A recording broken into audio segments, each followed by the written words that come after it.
আমার শুরুটাই উপস্থাপনা দিয়ে বাইরে যারা থাকে বাংলাদেশিরা তাদেরকে এটা মন ছুঁয়ে যায়। তাদের অনুভূতির কথা এই শেকড়ে আছে, এই সিনেমায় আছে।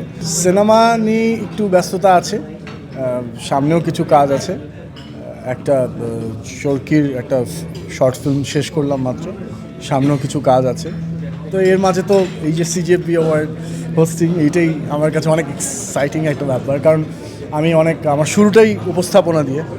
আমার ক্যারিয়ারে আমি নিজের একটা প্রোগ্রাম করতাম বাংলাদেশের first automobile show Lucas I speed, that time চ্যানেলের পর্দায়।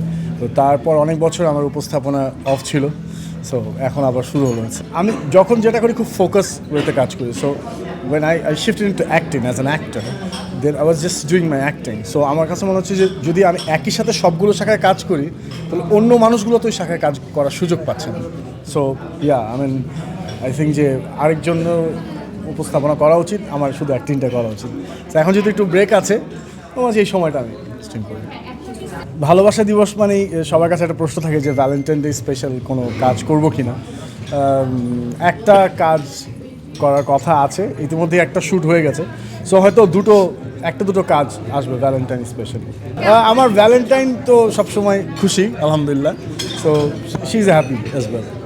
তেমন কোনো প্ল্যান নেই, তবে হ্যাঁ টিভি প্রোগ্রামে দেখা যাবে একই সাথে দুজনকে। We have some signature program, ইনশাআল্লাহ আল্লাহ যদি তৌফিক দেয় তাহলে একসাথে। নাটকে দেখা যাবে না, কারণটা হচ্ছে আমার মনে হয় যে আমরা তো রিয়েল লাইফেই কাপল। সো সেটাকে একটা গল্প আকারে প্রেজেন্ট করার চাইতে ওইটা রিয়েল লাইফই থাকুক, আর গল্পের মতো করে অভিনয় যারা আমরা করি রেগুলার, আমরা তারা একসাথে কাজ করি। এটা কি কোনো কমিটমেন্ট ছিল কিনা আপনাদের? কোনো কমিটমেন্ট না, এটা হচ্ছে যে বিভিন্ন শাখায় আসলে আলাদা আলাদা করে ভাগ করে কাজ করে। যে অভিনেত্রী হিসাবে নাদিয়া আলাদা কাজ করছে, অভিনেতা হিসাবে আমি আলাদা কাজ করছি। তবে হ্যাঁ, যদি কোনো টিভি প্রোগ্রাম হয়, যেটা গত বছর আমরা করছি, এই বছর ইনশাল্লাহ করার তৌফিক যদি আল্লাহ দেয় তাহলে করব। সেটাই হচ্ছে যে টিভি প্রোগ্রামে দেখা যাবে দুজনকে একসাথে। আচ্ছা, শেকড়ের ব্যাপারে যেটা বলবো, এটা হচ্ছে আমাদের প্রসূন রহমানের সিনেমা। ইনশাল্লাহ যদি সব কিছু ঠিকঠাক থাকে, হয়তো সামনে বছর হয়তো একটা ডেটে ঠিকঠাকভাবে উপস্থাপন করা হবে। সিনেমাটার সবচেয়ে সুন্দর যে বিষয়টা, সেটা হচ্ছে দেশের বাইরে যারা থাকে বাংলাদেশিরা তাদেরকে এটা মন ছুঁয়ে যায়। তাদের অনুভূতির কথা এই শেকড়ে আছে, এই সিনেমায় আছে।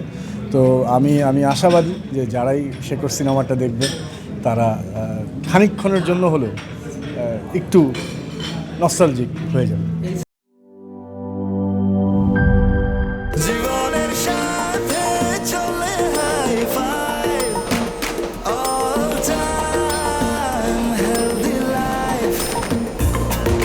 জার্নিতে স্বাস্থ্যকর all time family cake, all time healthy life.